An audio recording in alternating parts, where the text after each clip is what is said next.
A veteran stole a loaf of bread for a dying child. The system treated him like a criminal. But one man, bigger than headlines, quieter than protest, walked into court and turned the silence into thunder. What starts as a petty theft becomes a war for dignity, as buried secrets corrupt judges, and a city's soul are brought to light. Because sometimes justice doesn't wear a robe. It walks in wearing size 22 shoes. This time, Big Shaq didn't just show up. He showed them what a giant really looks like. Before we deep dive into this interesting story, subscribe to our channel, and tell us where are you watching from. Share in the comments below. Atlanta. Early winter. The kind of cold that sinks into the bones and doesn't ask permission. The streets are quieter than usual. But not silent, just held in that thin space between restless motion and deep fatigue. The alley behind Mercer Street Market smells of stale grease, wet cardboard, and something sour clinging to the wind. A figure moves through it like a ghost, shoulders hunched in a threadbare army green coat, boots splitting at the seams, a scarf wrapped twice and still failing to keep the frost out of his beard. His name is Jude Callahan. 52. Former Staff Sergeant, 82nd Airborne Division. Purple Heart. 2 tours. No home. Most people don't see him, not really. They look past him like he's just a shifting shadow in the corner of their vision. Something their brain dismisses as unimportant. But he walks these streets every day, memorizing the shifting routes of warmth, where the church leaves out coffee, where the laundromat manager will look the other way, where the gas station restroom still has hot water if you go before 6 a.m. The city is a map of tiny dignities and quiet humiliations. Tonight he's moving faster than usual. His jaw is clenched, not from the cold but from the pressure of a decision he's already made. The bread isn't for him, it's for the little girl in the shelter, the one curled up in a bunk 3 down from his Lana, with the thinning hair and the cough that won't quit. Her mother passed 2 weeks ago. Jude has watched her chest rise slower each night, as though she's asking her body permission to keep going. The bread, soft, white, easy to swallow, might be all she can manage today. The store isn't fancy. Mercer Market is an old family-owned place tucked between a bail bonds office and a pawn shop. Jude's been there before. Always paid. Always. But tonight, he walks in with no money, no plan, just a hard resolve, weighing down every step. He grabs a loaf, the kind with the cartoon bear on the wrapper, the one Lana smiled at once, and moves toward the back exit near the crates. He doesn't run, he just moves with purpose. Eyes down, heart pounding. He almost makes it. A voice behind him, sharp, nasal, annoyed, cuts the air. "Hey, you! Put that back." Jude doesn't turn around. Maybe he thinks if he keeps walking, it'll all just pass. Maybe he thinks for once, someone will see the pain before they see the crime. But within seconds, he hears the sound of hurried steps and the familiar snap of radios being keyed. The patrol car was already nearby. That part of town always has one floating. The second the call comes in, possible shoplifting, male suspect, mid-50s, African-American, heavy coat, the response is automatic. 2 officers descend like hammers, barking orders. Jude freezes, but it doesn't matter. He's already guilty in the eyes of the badge. They don't ask questions. They don't check for weapons. One officer grabs Jude's arm, twists it behind his back, and forces him onto the wet pavement. The loaf of bread bursts from his coat pocket, skidding across the concrete, plastic torn, slices scattering like playing cards. The other officer pins his knee against Jude's spine, barking into his ear. "You think this is a game?"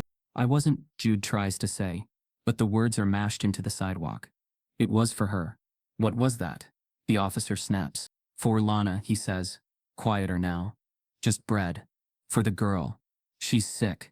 They don't listen. Or if they do, it doesn't matter. The cuffs are already around his wrists. The call has already been logged.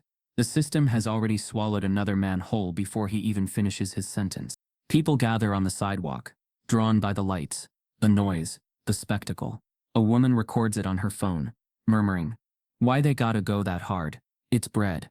A man across the street shakes his head but says nothing. The store owner, a wiry man in a vest and visor, looks down at the scattered loaf and mutters something about rules and respect. Jude is lifted from the pavement like discarded luggage and shoved into the back of the squad car. The cold is gone now, replaced by the deep, burning ache in his shoulder and the weight of humiliation. His eyes land on the loaf of bread, now half soaked in dirty water, before the door slams shut. In the back seat, silence takes over. No Miranda rights. No conversation. Just the low, steady hum of the engine, and the static from the police radio. Jude rests his head back, closes his eyes, and thinks of Lana. The shelter he came from is barely a building, more like a converted office space run by an exhausted woman named Marlene, and a few volunteers with too many hearts and not enough money. Jude arrived there 3 months ago, after a tent city was cleared out by city order. He doesn't speak much, but he watches, fixes things, walks kids to school, gave up his blanket 3 times already this month. And yet here he is. In the system, arrested over bread. The holding cell is bright and cold, and smells of bleach. The bench digs into his back, but he doesn't complain. 2 others share the space. A man coming down from something chemical, and a teenager staring into space, like the walls are speaking to him. Jude folds his hands, breathes slowly. The ache in his shoulder has turned to numbness. His coat is still damp. The bread is long gone. He thinks back to the war, to the dry heat of Kandahar, the sand that stuck in his ears for weeks, the deafening blast that took part of his hearing. He remembers his unit, the laughter around makeshift card tables, the hum of the helicopters, and the flag they draped over his buddy Marcus when he didn't make it. They'd promised better things when he came back. Promised opportunity. Instead, they gave him pills, a brochure, and a number to call that rarely picked up. But Jude never stopped believing in the country. He believed in its people, in their stories, in the little girl whose mother overdosed in the next bunk, and who now clings to him like he's the last branch above the flood. The door opens hours later. A bailiff calls his name. Barely. The pronunciation is off, but Jude stands anyway. He's escorted to a small courtroom, barely big enough for a dozen people. The judge doesn't look up from his papers. The prosecutor doesn't bother making eye contact. The words petty theft, repeat offense, and no fixed address float through the air like pre-written verses of a song they've sung too often to care about the lyrics anymore. Jude tries to speak, but his public defender, a frazzled young woman named Elise, places a hand on his arm. "We'll talk after," she whispers. "Please let me do the talking." He nods, swallowing the lump in his throat. When the judge finally looks at him, his eyes pause for half a second, then continue reading. Bail set at $2,000. Next hearing in 10 days. Defendant to remain in holding. The gavel strikes. The bread is never mentioned. Lana's name doesn't come up. The fact that Jude once carried a wounded soldier 6 blocks under sniper fire, or that he once saved a child from drowning on a beach in Galveston. None of that matters. The courtroom has no place for past dignity, only present offenses. Back in the cell, the silence is louder now. Jude sits on the edge of the bench, staring at the concrete wall. He's tired, but he won't lie down. Not yet.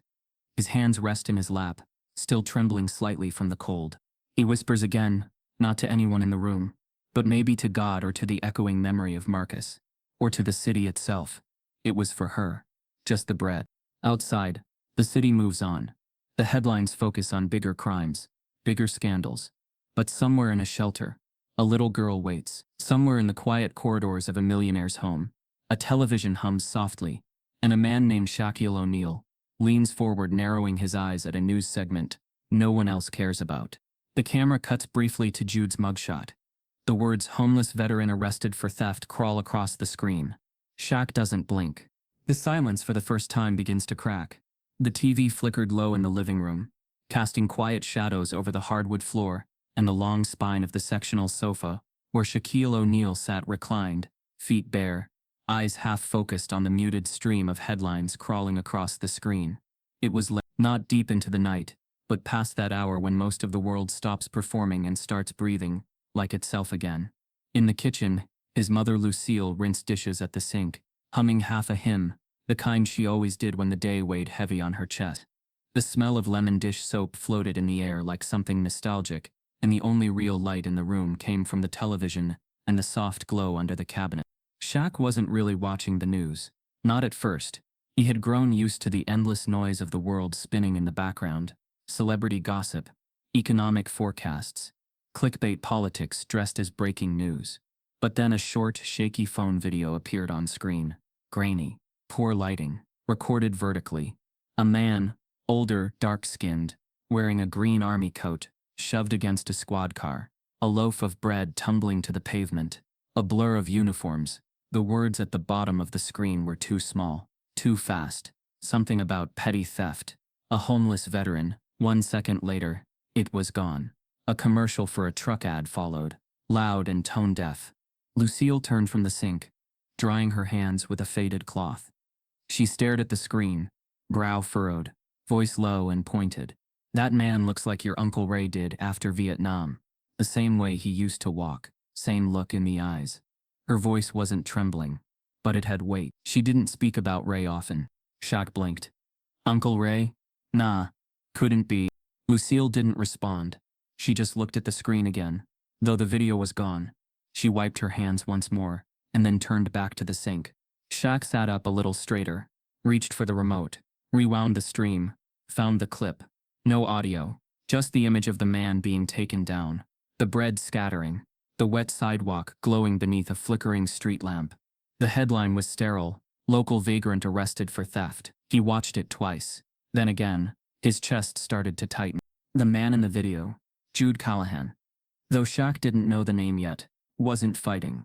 He wasn't lashing out. He just looked stripped, like someone pulled the last layer of him away, and didn't even notice. Shaq had seen that look before, long ago, sitting outside a shelter in Newark, where he'd hand out food with Lucille when he was still just a kid, towering but still uncertain of what it meant to carry other people's stories. He remembered a man named Curtis, who'd been a postal worker for 20 years before everything unraveled. He remembered the way Curtis used to stare at the ground, as if he was still sorting mail in his mind, trying to keep some rhythm of order in a life now buried under silence. That look, that hollow stillness, was the same one Jude wore when the officers shoved him into the car. Shaq stood up, almost absently.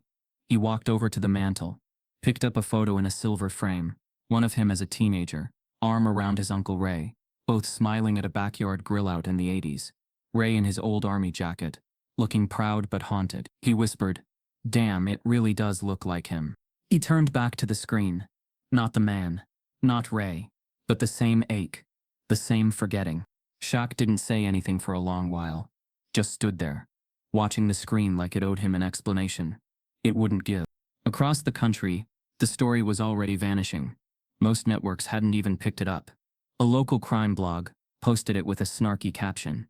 A few neighborhood Facebook groups shared it, half of them blaming rising homelessness, the other half arguing over the price of groceries. But on one quiet civil rights account with less than 10,000 followers, someone posted the full video, shaky hands and all, captioned simply, "This man stole bread for a child and got arrested like he robbed a bank.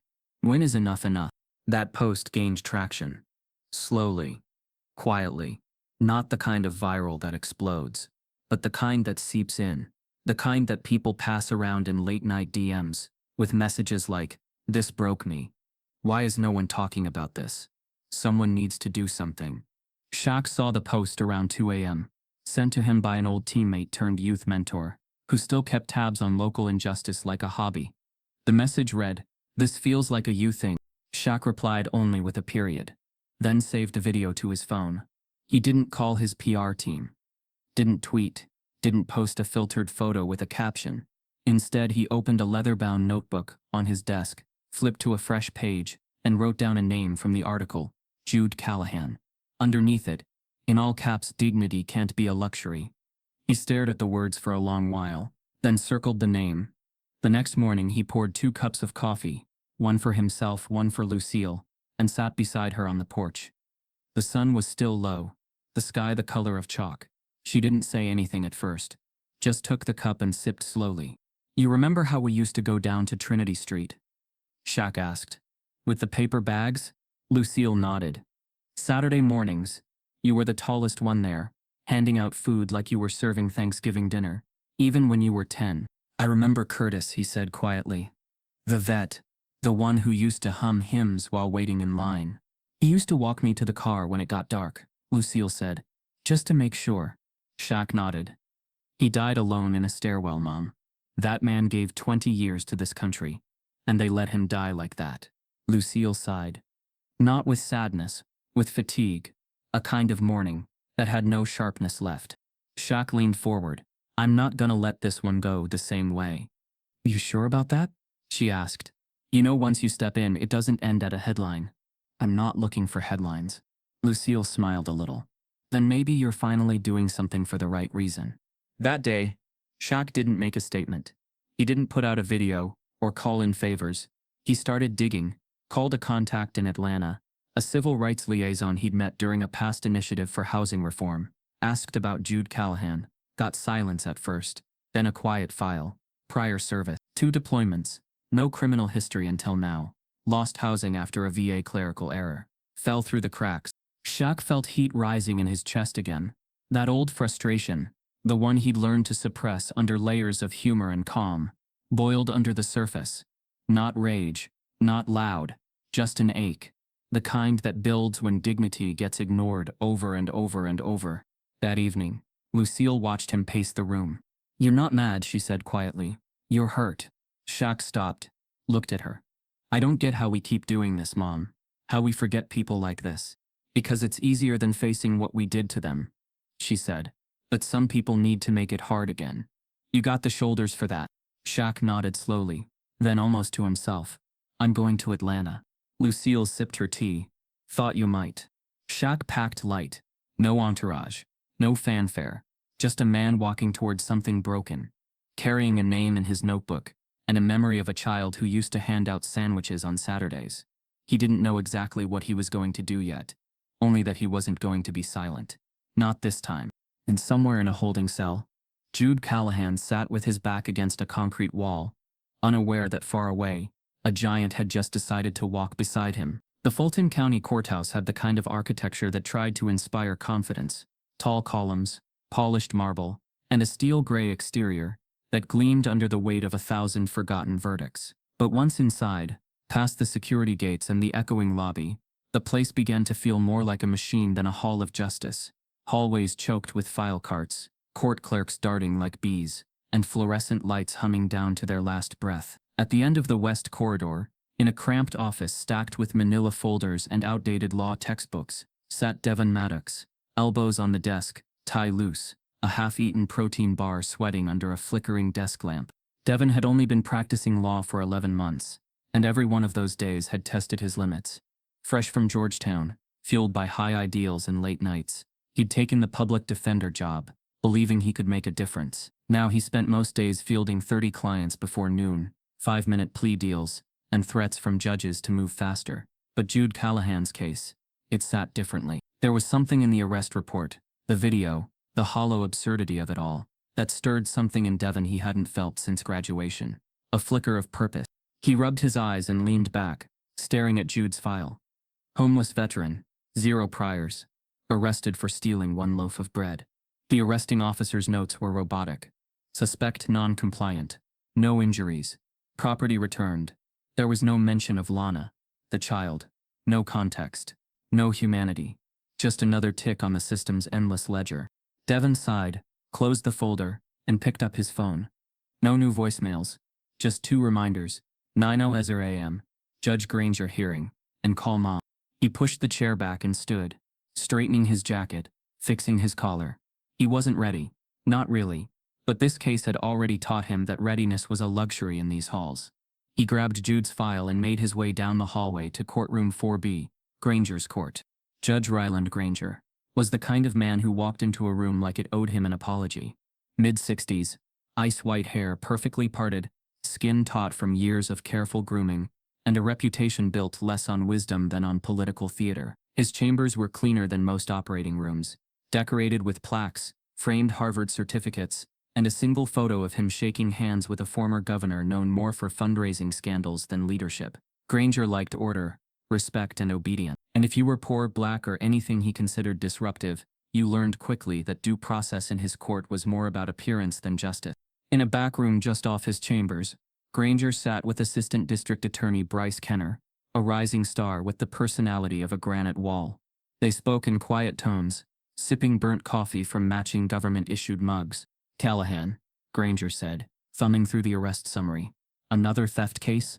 Kenner nodded. "Homeless vet. Minor offense. But it's on the docket.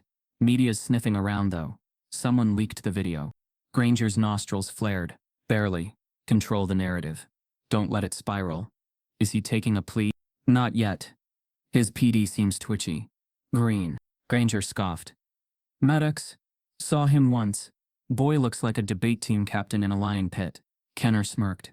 Think we should push for time served? Granger leaned back. No. Push for a bench disposition. No need for open court drama. And keep it off the radar. I have no appetite for social media trials. The door creaked open. A bailiff peeked in. Your Honor, court begins in 10.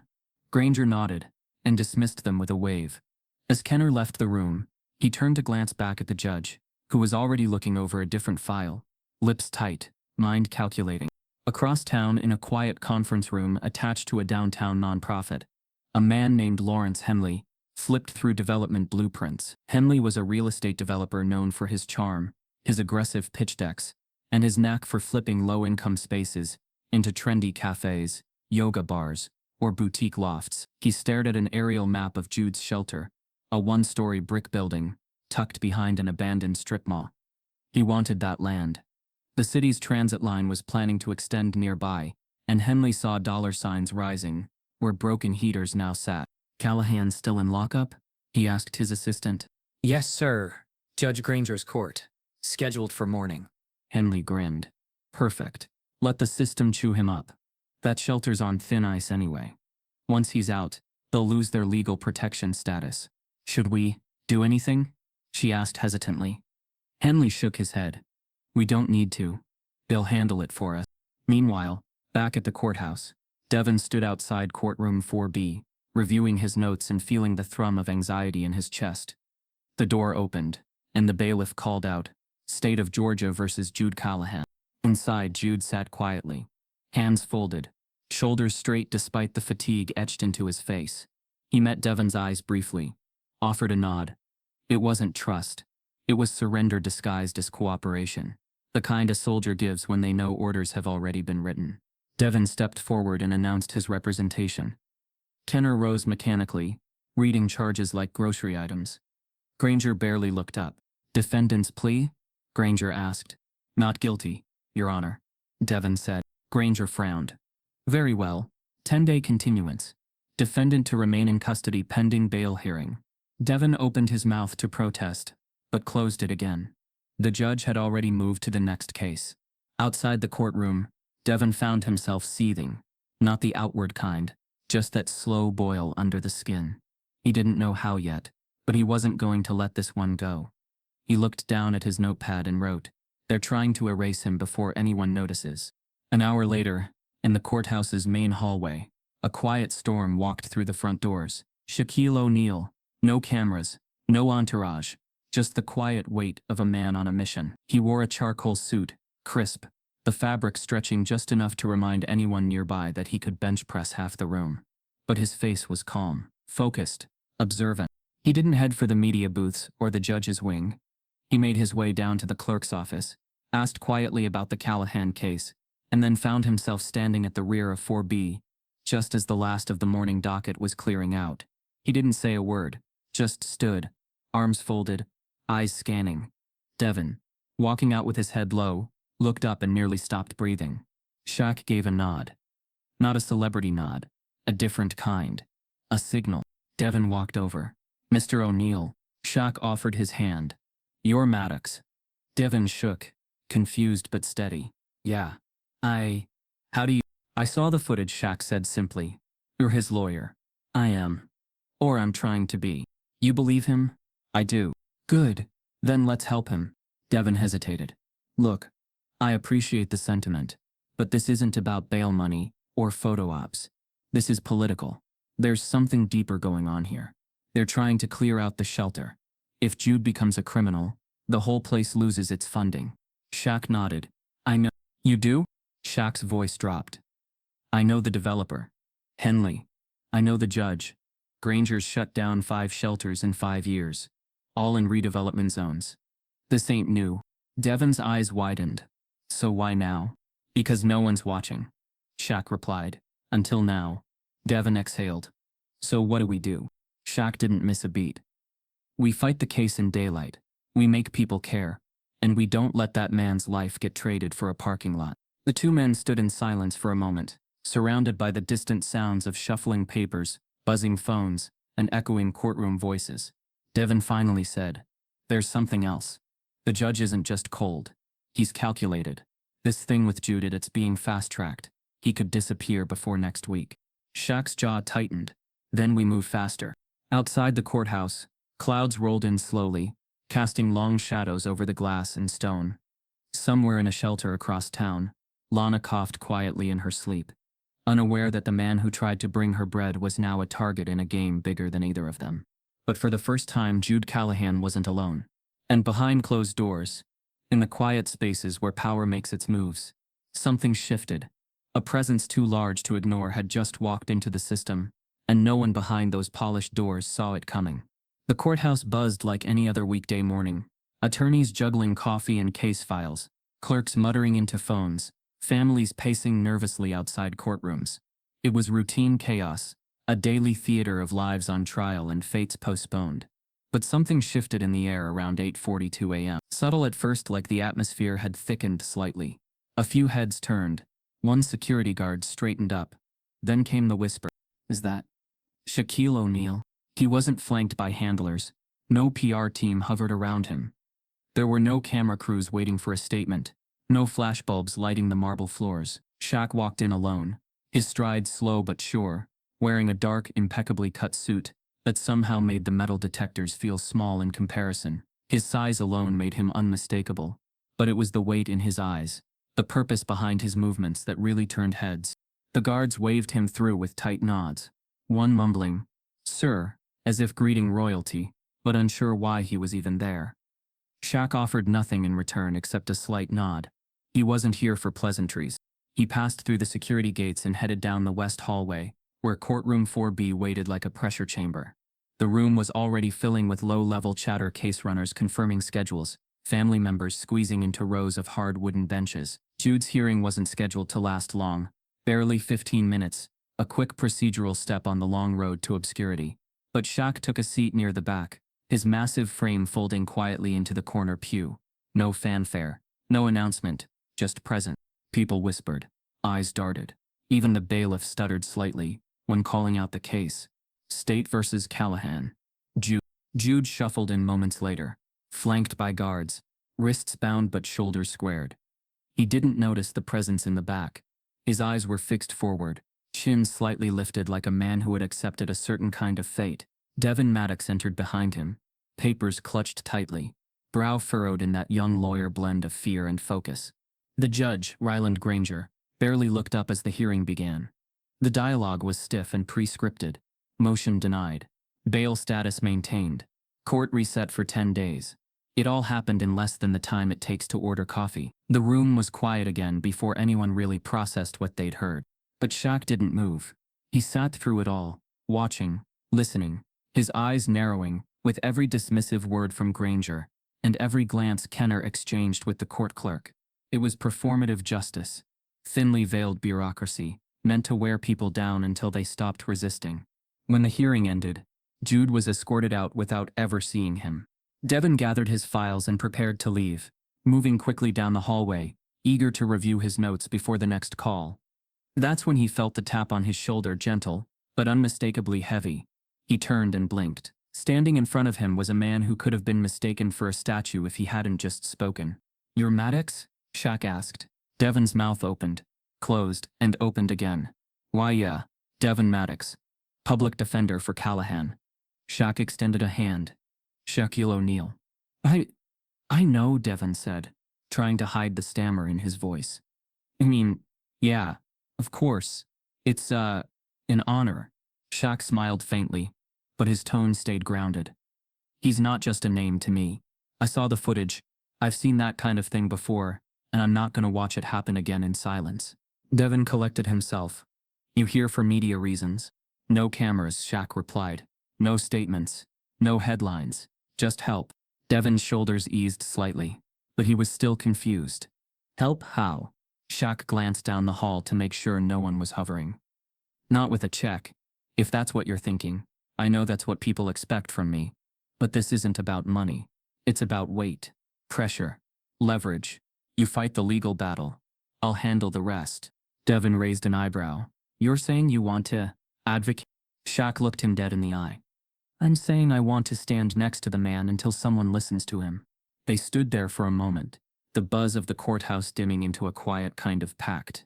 No contracts, no handshakes, just an agreement sealed in intent. Devon finally said, "You know this case is bigger than it looks, right?" Shaq nodded. "I know. There's a development firm watching the shelter where Jude stays. They're circling it. The minute he's got a record, they'll push to rezone it as unsafe. Shut it down. Evict the rest. The whole block's on a hit list for gentrification. Jude's just the first move." Shaq's voice dropped. "That shelter's more than a roof. It's a last lifeline for a lot of folks. I grew up near places like that. I know what happens when they're gone." Devon exhaled. "So we're up against politics, money, a judge with connections, and a city that would rather forget Jude exists." "Exactly," Shaq said. "And that's why we don't play loud yet. We move quiet, let them wonder what I'm doing here." "Silent pressure," Devon said.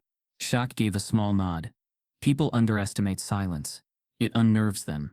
Over the next few days, Shaq's presence became a quiet anomaly in the courthouse. He came and went without announcement, sat in on unrelated hearings, visited the clerk's office, even wandered the public records wing. He asked questions politely, took notes, and never raised his voice. But his shadow stretched longer than anyone anticipated. Word traveled quickly. Judges noticed. Clerks whispered. Kenner reported it to Granger. "He's just watching?" Granger asked, incredulous. "Yes," Kenner replied. "He's not filming, not interfering, but he's in the building almost every day." "Publicity stunt?" Kenner shook his head. "Doesn't feel like it. No social media posts. No press. He's not making this about himself." Granger grunted. "That's worse. If I can't control the narrative, I can't predict the impact." And that was exactly the point. Shaq began meeting with local organizers behind the scenes, connecting with community leaders who knew the shelter's importance, gathering affidavits, old maintenance records, and internal memos that hinted at coordinated pressure to force the shelter's closure. One document in particular caught his eye. A report citing safety concerns, filed just 2 days after Jude's arrest, suggesting the shelter was now unsuitable for public use. The signature at the bottom, Lawrence Henley. Shaq's jaw set when he saw it.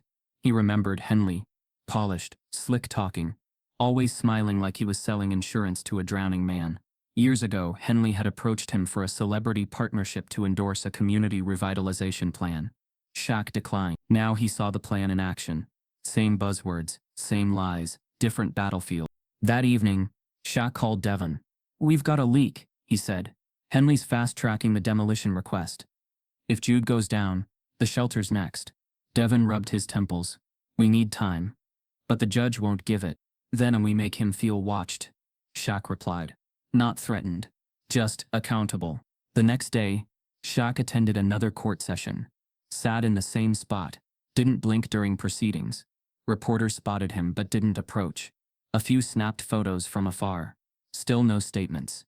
No interviews. Just a man showing up. Again and again. Like a pillar no one could ignore. And it worked. Granger started hesitating. Pausing longer before rulings. Asking more questions. Kenner's tone shifted. Slightly less assured. Whispers filled the courtroom about what Shaq might be building. Outside, the public slowly started piecing it together. The civil rights post gained traction again. An op-ed popped up in a local paper. The bread wasn't the crime, a broken system was. Jude's name began surfacing in community meetings. Activists started connecting the dots between his arrest and the developer's plans. Pressure was mounting, but quietly, strategically, the way Shaq intended. That weekend he visited the shelter. He didn't announce it. He just showed up with a few duffel bags full of fresh blankets, warm clothes, and bread. Good bread. He asked about Lana, met her caretaker, sat with her for a few minutes, said nothing about the case. Just smiled and told her, "I brought you the soft kind, the one with the cartoon bear." When he left, he stood outside in the fading light and looked back at the shelter, now cast in amber glow. They'd tried to make Jude disappear, but Shaq had already turned him into a signal. The shelter sat in the shadows of Atlanta's taller ambitions, boxed in by half-renovated condos and a strip of storefronts that used to sell auto parts, now decorated with coming soon signs for wine bars and fusion cafes. It wasn't much from the outside, chipped red brick, windows half covered with taped cardboard to insulate from the draft, and a wooden sign that read, "Hope Haven," with 3 of the letters peeling. But inside, It felt like the last breath of warmth in a city growing colder by the week. Shaq stood quietly in the entryway, holding the door open for Devon, who clutched a folder tight under his arm. The scent of disinfectant mixed with the faint aroma of instant soup. A woman in her late 50s, wearing a tired smile and a sweatshirt, 3 sizes too big, approached them with a clipboard and eyes that didn't waste time. "You're the lawyer," she said to Devon. "And you—" Shaq offered his hand. "Just here to visit." She shook it firmly. "I'm Marlene. I run the place. For now, at least." Devon gave a quick nod. "We'd like to speak with someone. A little girl. Her name's Lana. Jude Callahan. He was arrested trying to get food for her." Marlene's face tightened. "Lana's not talking much. Been like that since her mama passed. But you can see her. Long as you don't flash cameras or ask her to relive it." Shaq raised his palm. "No cameras. No questions she doesn't want to answer." Marlene studied them a moment longer, then turned. "She's down the hall. 4th door on the left. Keep your voices soft." As they walked, the hallway creaked beneath Shaq's steps. He ducked instinctively under a low-hanging pipe. The walls were lined with kids' drawings, houses, suns, stick figures holding hands, and notices for community dinners and missing persons. There was a stillness to the place, not silence exactly, but the kind of hush that wraps itself around the vulnerable. Room 4 was dimly lit, a small desk lamp casting a soft circle of light over a makeshift bed. Lana lay curled on her side, knees tucked to her chest, a thin blanket rising and falling with each breath. She looked impossibly small, her skin pale beneath a mop of tangled curls, her hand gripping the corner of a stuffed dog worn to the threads. An oxygen tube trailed from her nose to a battered portable unit beside the bed, ticking quietly. Shaq stepped in slowly, careful not to loom. He glanced around the room. One plastic chair, a cracked dresser, a poster of an animated cartoon rabbit on the wall. He eased himself down into the chair with effort, the seat groaning under his weight. "Hey," he said gently, "I brought something." He reached into his coat and pulled out a loaf of bread. Not just any kind, but the exact kind Jude had tried to take. The soft white one, with the cartoon bear on the wrapper. Lana's eyes opened slowly. She looked at him, blinking like she wasn't sure if he was real. Then her eyes landed on the bread, and something flickered. Faint recognition. Not quite a smile, but close. "This is yours," Shaq said. "He wanted you to have it." Lana didn't speak, but she reached out slowly, touching the wrapper with her fingers. Devon watched from the doorway, the folder in his arms now forgotten. Shaq leaned forward, elbows on his knees, his voice barely above a whisper. "Sometimes," he said, "you gotta break a rule to keep someone alive." She looked up at him again, her eyes wide but calm. "Jude told the truth," Shaq added. "He didn't take it for himself. He took it for you." Lana nodded once, a small, deliberate motion that said more than any testimony ever could. Devon stepped closer. "Would you be okay if I asked Marlene to write a letter, just to say you needed help that night?" Lana looked at him for a long moment, then nodded again. Shaq reached out and gently set the bread on the table beside her. "I'll come back to visit, all right?" Lana didn't say anything, but she didn't look away. As he stood in the hallway, Marlene was waiting. She nodded. Shaq said, "That's more than she's done in days." Marlene replied. Devon turned to her. "Would you be willing to write a statement? Something short, saying she was here the night Jude was arrested, that he was trying to help." Marlene nodded. "I'll write it now. But it won't matter unless the judge wants it to." Devon opened his folder and tucked it into the flap. "We're working on that." They walked back toward the front lobby, pausing by a bulletin board where a calendar had been slashed through with red pen. Days marked with eviction threats and inspection warnings. Shaq stared at it, jaw tightening. "They're not even hiding it." Devon followed his gaze. "They want this place gone." Jude was their way in. Shaq turned to him. "We need more than sympathy." Devon hesitated. "There is something else." He reached into his folder and pulled out a copy of a business license. A grocery store that reported Jude. "It's registered to a holding company." I dug into the filings. The principal owner is a man named Calvin Granger. Shaq blinked. "Granger." Devon nodded. "Ryland Granger's cousin." Property records show joint ownership on 2 other parcels in the same development zone, all filed under different LLCs. But the trail connects. Shaq took the paper, stared at it. "So the judge presiding over Jude's case has a direct family financial interest in the arrest. Technically, it's legal if he didn't personally file the report. But ethically, it's a disaster. Shaq's voice darkened. It's a setup. They used that store like bait. Devin nodded. Jude didn't have a chance. The arrest, the immediate denial of bail, the fast-tracked hearing, it's all too clean. They wanted to get him off the street and discredit the shelter in one move. Shaq folded the document carefully and placed it in his coat. Then we blow it open. Devin looked wary. That could backfire. Granger's powerful. If we accuse him without ironclad proof, I'm not going to accuse him. Shaq interrupted. I'm going to tell a story. One people can't ignore. Outside, the afternoon light had turned sharp. The street hummed with the tension of a city pretending not to see its own reflection. As they stepped onto the sidewalk, Shaq paused and looked back at the shelter. Children's laughter echoed faintly from a back room. For a moment, everything felt suspended. Bread, he said quietly, almost to himself. That's what they're trying to bury this man for. Devin glanced at him. It's not about bread. No, Shaq replied. It's about who gets to be hungry, and who gets to be heard. They walked in silence back toward the lot where Shaq had parked his car. He didn't have a driver today, just a deep need to move on his own terms. Next step? Devin asked. We build pressure, Shaq said. Not with volume, with truth. As they drove off, a thin drizzle began to fall, tapping against the windshield, like small persistent reminders. The city kept moving, oblivious or indifferent. But somewhere inside the courthouse, a file sat on a judge's desk with a name that was no longer just a number. And behind it, the slow storm of accountability was forming.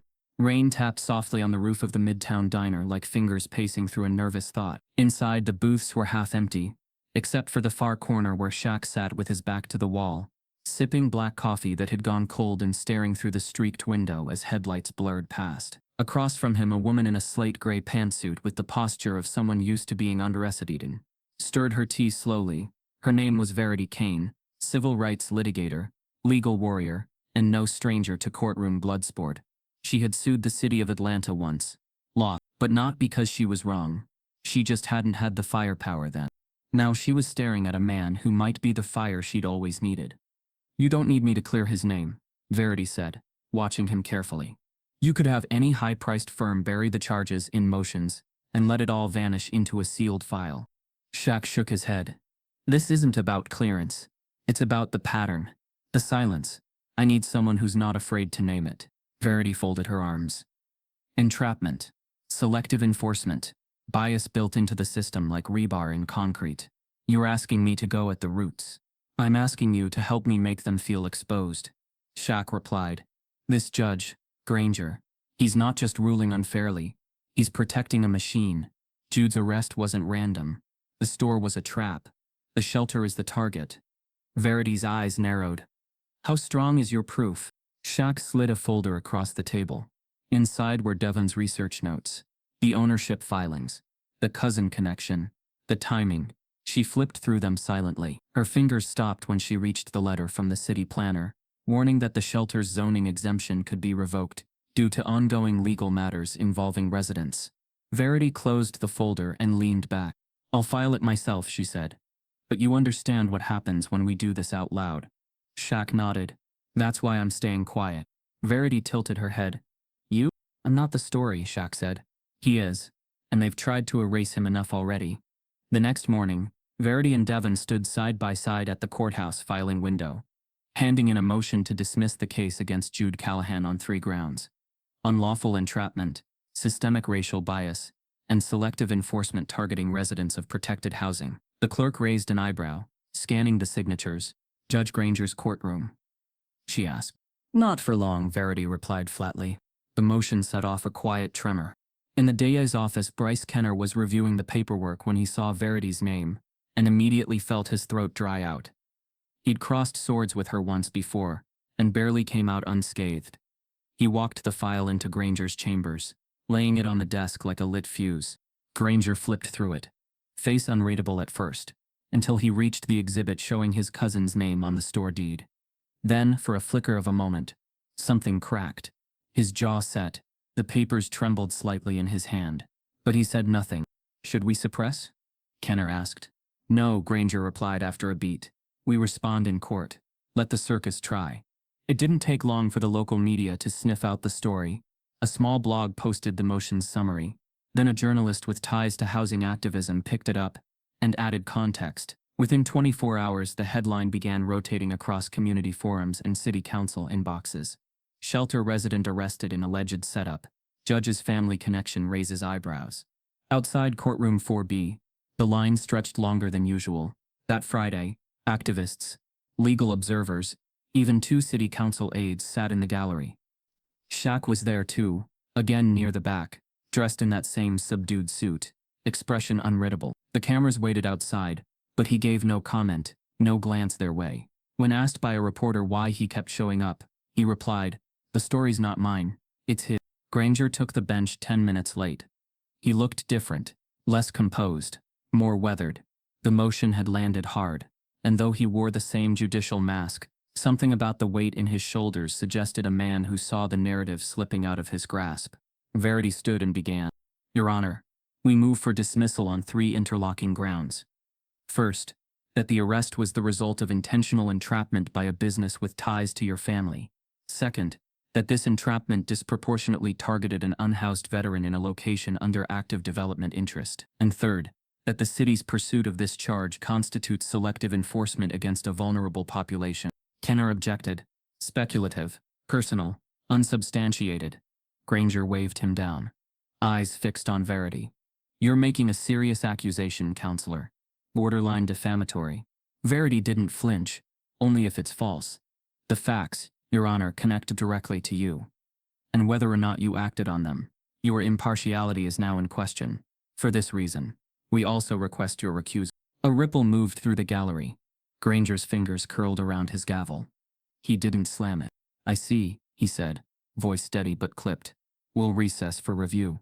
1 hour." As the room emptied, Verity leaned to Devon. "He's stalling, trying to find a procedural way out." Shaq stood and approached them. "Let him stall. Every second he delays, the more people pay attention." Devon looked over his shoulder. "Think he'll recuse?" "No," Verity said. "But he'll hesitate, and that's all we need." Outside the courtroom, the press grew hungrier. Shaq declined interviews again, simply saying, "If you care about the truth, look at the paperwork." He directed them to Verity's office, which now buzzed with calls from advocacy groups, retired judges, and veterans organizations offering support. Behind closed doors, the DA's office grew nervous.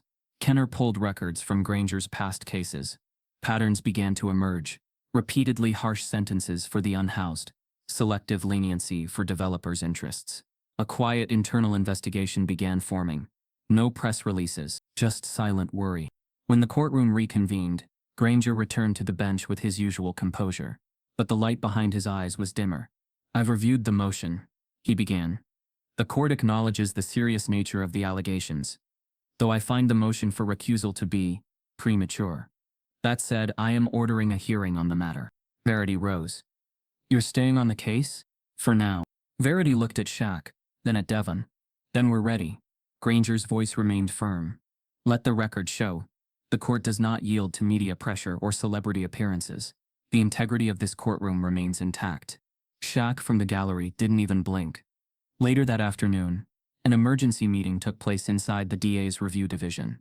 Kenner had laid out a set of rulings that painted an unmistakable picture.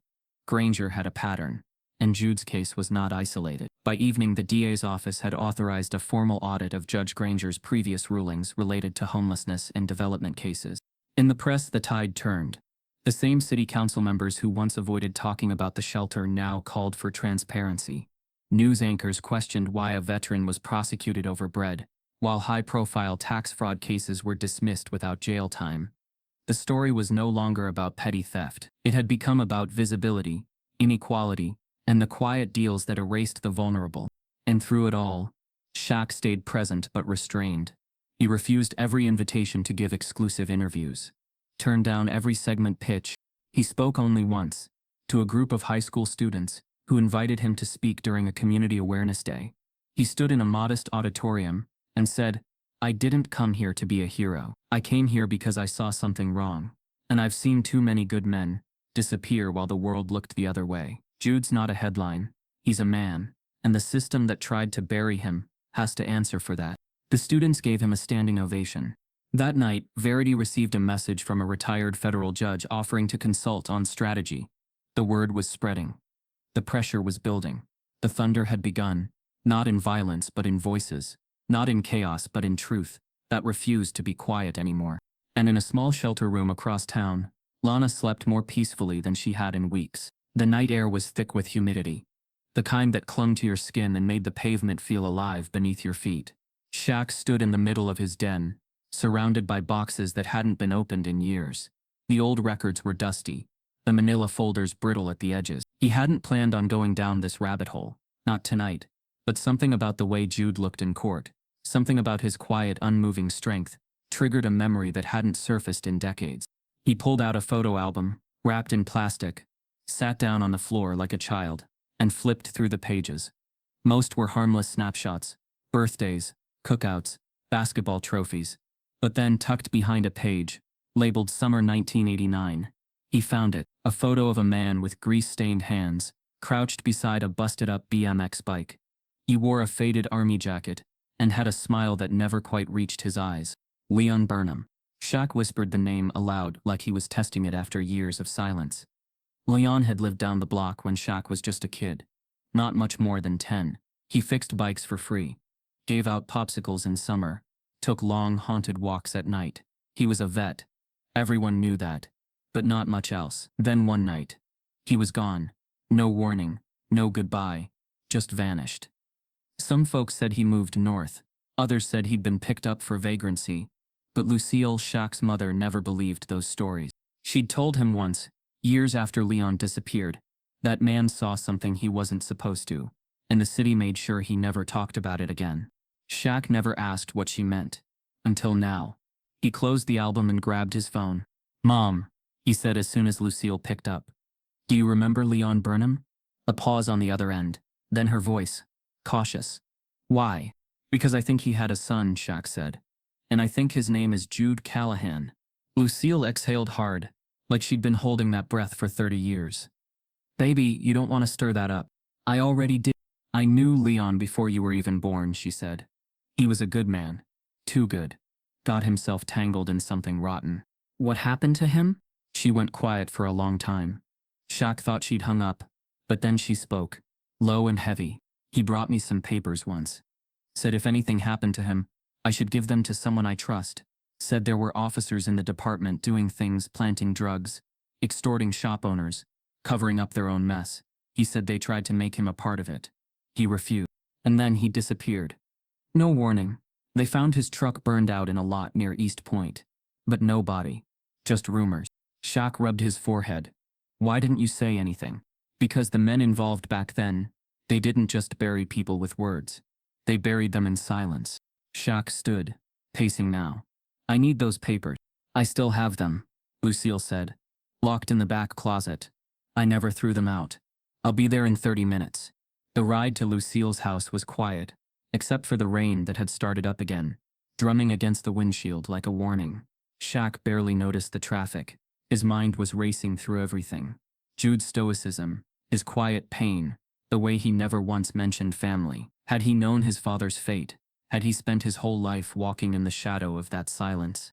Lucille met him at the door holding a dusty shoebox. "They're old," she said. "Might not make sense." He carried the box to the kitchen table, opened it slowly. Inside were letters, photocopied reports, and a cassette tape labeled June 1919. Shaq held it up. Lucille nodded. He recorded himself. Said if he went missing it'd be the only proof left. He didn't waste time. He found an old player in the hall closet, popped the tape in, and pressed play. Leon's voice crackled through like a ghost across a canyon. Deep, steady, but nervous. "My name is Leon Burnham. If you're hearing this, I'm probably gone. They've been watching me. They want me to stop asking questions. But I can't let them keep doing this to people. There's a detective named Vernon Sharp.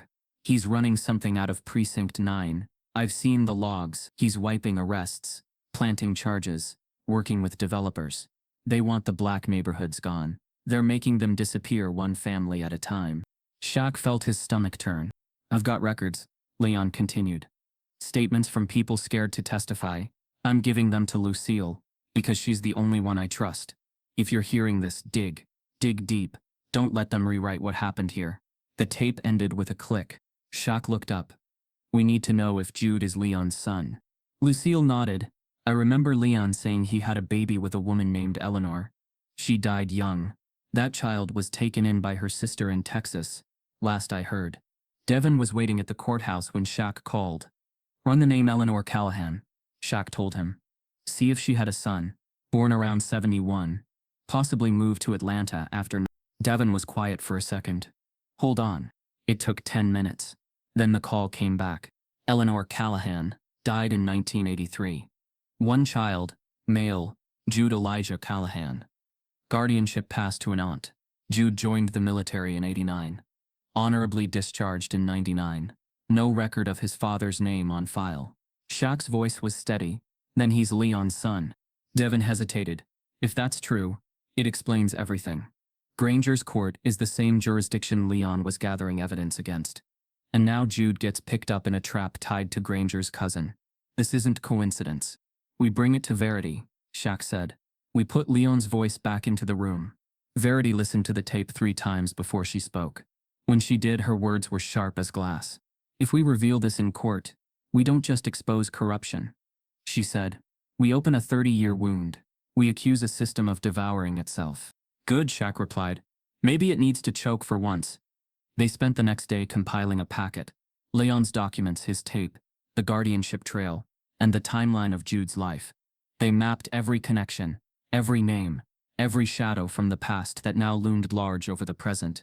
Then they prepared to burn the silence down. The first sign wasn't loud. It came wrapped in quiet malice, slipped into inboxes and news feeds, like a draft of doubt, just soft enough to feel like truth. A local online publication, previously known for restaurant reviews and weekend event lists, published a vague community safety alert, featuring a blurry photo of Jude Callahan from 10 years ago, hunched on a bench, looking lost. The headline read, "Who is the man behind the courtroom circus? Troubling past surfaces in bread case." There was no byline, no source, no verification, but it spread. Soon after, a Facebook group tied to a neighborhood watch in Midtown began posting concerns about the safety around shelters and the unchecked instability of certain veterans. They never named Jude directly. They didn't need to. The implication was enough. Screenshots of criminal databases, old, unverified, and irrelevant, began to circulate. A rumor sprouted. Jude had once assaulted an officer. Another claimed he'd threatened a child. Neither had a shred of evidence. But in the court of public whispers, the burden of proof had already flipped.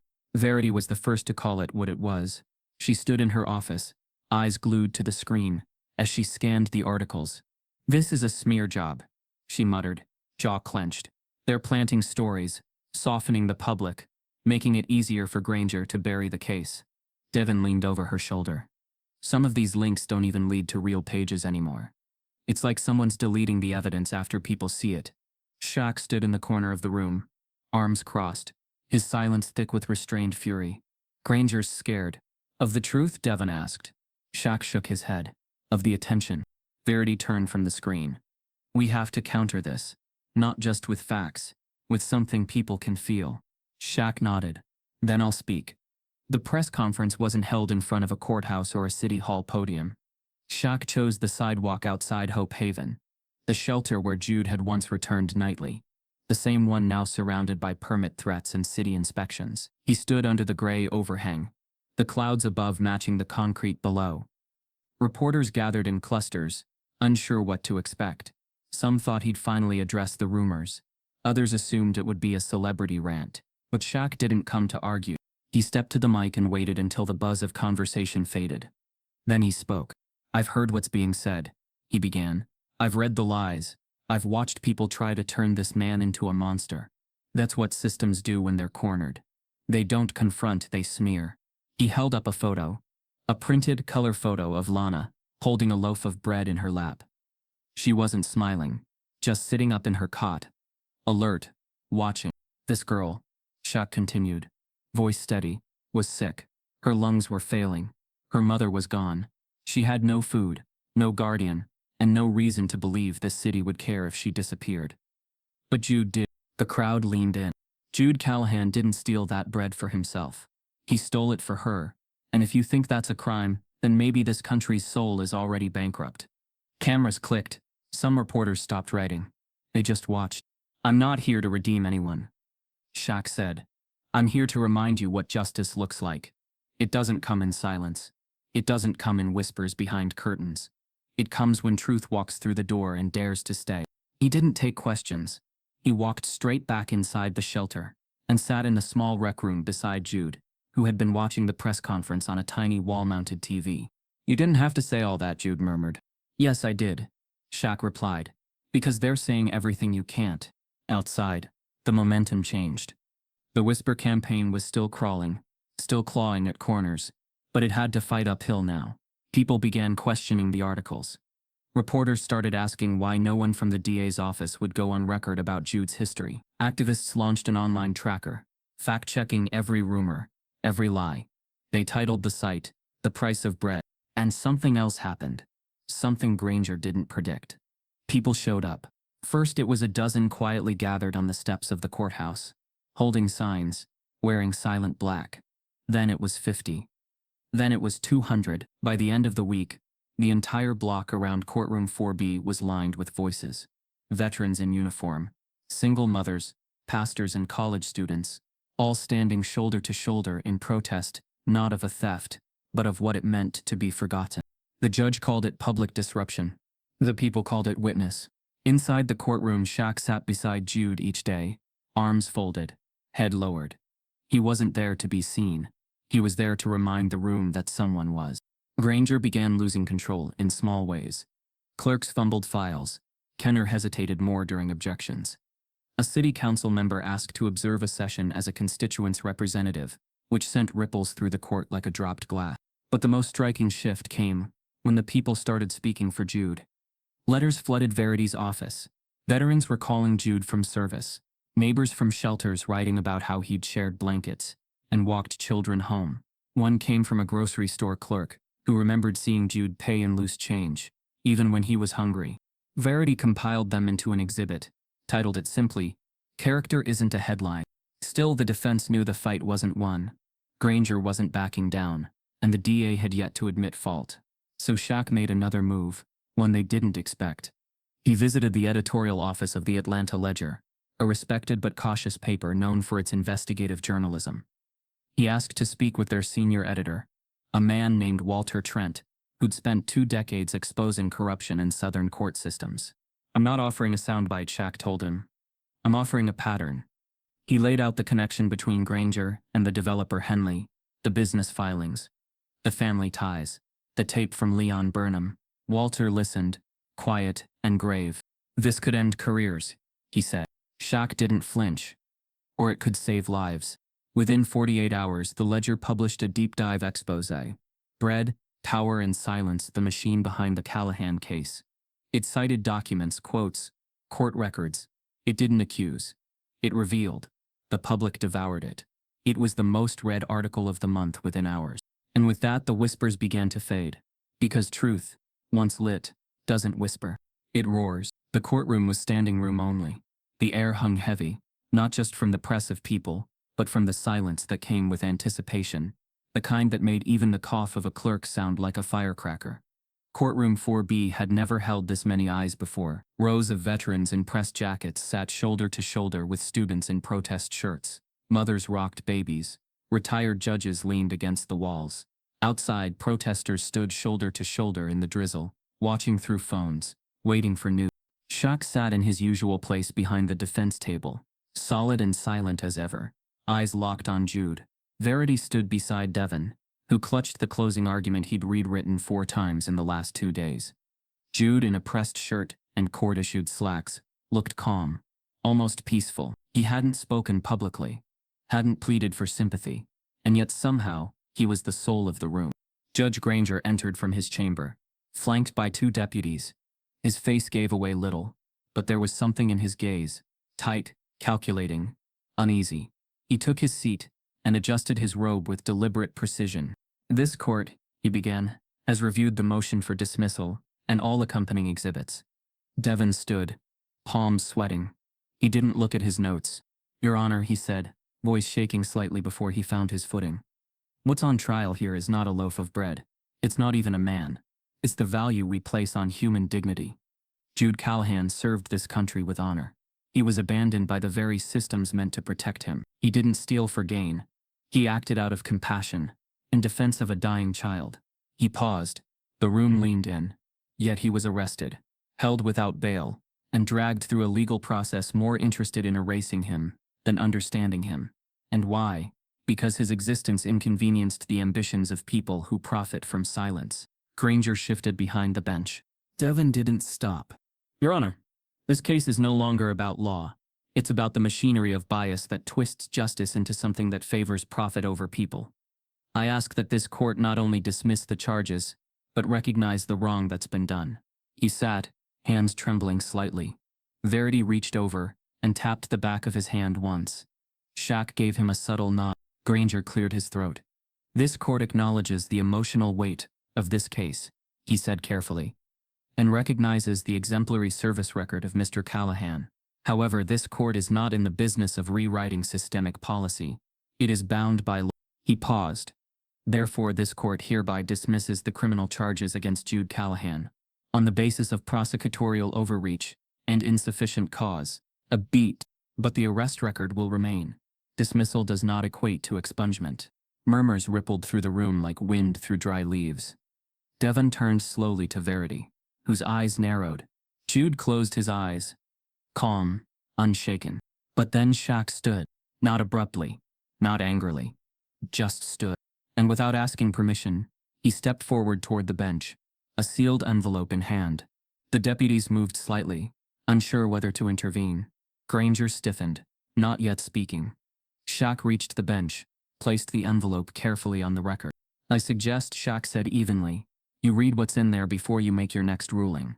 Granger didn't touch the envelope at first, just stared at Shaq, trying to assert control. But Shaq didn't blink. The silence stretched. Then finally, the judge picked it up, sliced it open with a paper knife from the side drawer, pulled out a stack of aged documents, city memos, internal reports, and a typed transcript marked Confidential, 1/1991. At the top, a reference to then-Detective Vernon Sharp, attached Leon Burnham's name. Verity spoke softly but clearly. What you're holding, Your Honor, is evidence of a 30-year-old pattern of police corruption, one tied to your former colleagues and your cousin. Records of property seizures under questionable authority, allegations of coerced testimony, and a whistleblower who disappeared after speaking out. That whistleblower was Jude Callahan's father. Granger looked like a man who'd walked into a trap and finally realized how well it had been baited. He didn't speak for a full minute. Then he leaned forward, slowly, and addressed the clerk. This court will recess for 30 minutes. He left the bench. The room erupted, not in noise, but in movement. Reporters fled the gallery to alert their desks. Protesters outside were buzzing before the doors even opened. Inside, Shaq sat back down next to Jude. You all right? He asked. Jude nodded. That man tried to erase my father. Now he can't even erase me. When court reconvened, Granger's seat was empty. The clerk stepped up instead. This court has received notice of recusal by Judge Ryland Granger. All further decisions regarding the case of Jude Callahan will be transferred to the Honorable Judge Renee Ellison of the Third Circuit. Whispers turned to gasps. Verity's brow lifted slightly. Devon exhaled like he'd been holding it for hours. Shaq closed his eyes, just for a moment, and smiled. Judge Ellison arrived 15 minutes later. She walked in briskly, took her seat, and began without ceremony. I've reviewed the documents. Given the timeline and recent developments, I find the arrest in question to be not only unjust, but emblematic of targeted systemic abuse. Accordingly, I hereby expunge the record of Jude Elijah Callahan. This case is now closed. Applause broke out, spontaneous, unfiltered. The bailiff called for order, but didn't push hard. People were on their feet. Veterans saluted. Protesters wept. Jude turned slowly to Shaq and said quietly, "You didn't have to do all this." Shaq smiled. "You're wrong. I had to. For Leon. For Lana. For every man who was silenced before he could speak." The two stood, side by side, as the gallery filed out. Outside the courthouse, the drizzle had stopped. The sky cracked open to a stretch of light, soft and steady. Reporters swarmed, but Shaq kept walking, not avoiding, just moving forward. Jude stopped briefly at the steps, looked out at the crowd, then spoke, for the first time since his arrest. I didn't fight for this country just to come home and be forgotten. I'm not a headline. I'm not a case file. I'm a man, and I have a name. The crowd answered him not with cheers, but with a hush. The kind that honored something sacred. That night, a candlelight vigil was held outside Hope Haven, not in protest but in gratitude. For Jude, for Leon, for the return of a story that almost never saw daylight. But as Verity said to Shaq while watching from across the street, this verdict isn't the end. Shaq nodded. No, but it's the part where they finally had to listen. The sun rose slow and golden over Atlanta, cutting soft light through the windows of Fulton County Jail for the first time in months. The bars in Jude Callahan's holding cell glowed like they were made of copper instead of cold steel. The guard didn't say much when he opened the door, just nodded, handed over the paper bag with Jude's belongings, a pocket Bible, a bent dog tag, and a coat too thin for the season. Jude stood still for a second, breathing in something deeper than air. Freedom wasn't loud. It wasn't trumpets or applause. It was the quiet click of a gate opening, and the gentle scrape of old boots on polished concrete. He stepped out into the morning with the weight of dismissal, expungement, and 30 years of buried history lifting slowly off his shoulders like a shadow being peeled away. Devin was waiting outside, suit wrinkled, smile crooked. You clean, man, he said. Not just free. Official. Expunged. Gone like it never happened. Jude nodded. But it did happen. Yeah, Devin said, more serious now. But now it's something they can't pretend didn't. The walk to the parking lot felt different. Slower, every step unshackled. Shaq stood at the curb, leaning against a matte black SUV, with the quiet strength of someone who knew what this moment cost. He didn't say anything at first, just opened his arms. Jude stepped into them without hesitation. It wasn't a show of thanks. It was something older than gratitude. Something that passed between two men who understood what it meant to carry someone else's silence and give it voice. You ready to go home? Shaq asked. Jude nodded, still figuring out where that is. They didn't drive straight to the shelter. Not yet. Shaq took a detour, to a small park in the West End, one of the last places Jude remembered visiting, before the weight of survival turned every day into just another game of staying dry, staying warm, staying invisible. Now he sat on the same bench, except this time his name wasn't under review. It was being restored. Hope Haven looked different. The bricks had been cleaned. The boards taken down. A new security light installed above the doorway. But the most striking change was the plaque by the entrance. Protected Historic Site, City of Atlanta. Below it, a smaller inscription read, dedicated to those who were never meant to disappear. Inside, the energy was warmer. Not just from the fresh paint or the working heater, but from the people. The staff walked with lighter steps. Volunteers came earlier. Meals ran smoother. And in room 4, Lana sat cross-legged on her bed, a coloring book in her lap, and a brand new plush dog beside her. She had just returned from surgery, anonymously funded, the paperwork sealed, but everyone knew who made the call. No press release, no photo op, just a little girl with stronger lungs and a future back in her hands. Marlene handed Jude a clipboard as he stepped inside. We could use a new night monitor, she said. Pay's bad. Hours are worse. But it's quiet, and the kids already know your face. Jude took the clipboard without a word, signed it, and sat on the edge of a bunk, the kind of peace he hadn't known in years, settled in his chest. That night, Lana offered him half her dinner roll. No words, just an offering. And he accepted it, like it was communion.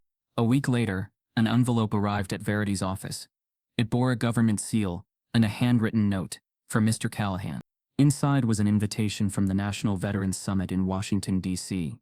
They wanted him to speak on a panel titled Coming Home, The Invisible Battles. His flight and lodging were covered. He'd be flown in as a guest of honor. Shaq showed him the letter personally. They want your voice, he said. Not your record. Your voice. Jude turned it over in his hands. I don't speak well in rooms like that. They don't want perfect, Shaq said. They want real. Jude looked out the window, then back at the invitation. I'll go. Shaq clapped a hand on his shoulder. Good. I'll see you there. But he didn't go with him. He stayed behind, sitting on the couch in his mother's living room. A few nights later, the television glowing across from him. Lucille brought him tea, sat down beside him, and handed him a small crocheted blanket she'd been making for months. "You're not restless tonight," she observed. Shaq smiled. "For once I feel like I didn't just patch a crack. I helped rebuild a foundation." Lucille reached for the remote and turned up the volume. On screen, Jude stood at a podium. Clean jacket, steady hands. The backdrop read, "Veterans Affairs National Summit, Reclaiming Dignity." Jude looked out at the crowd, then straight into the camera. "I didn't think I'd be standing here," he said. "I thought my story would end on a cold bench, maybe on the sidewalk, maybe in a cell.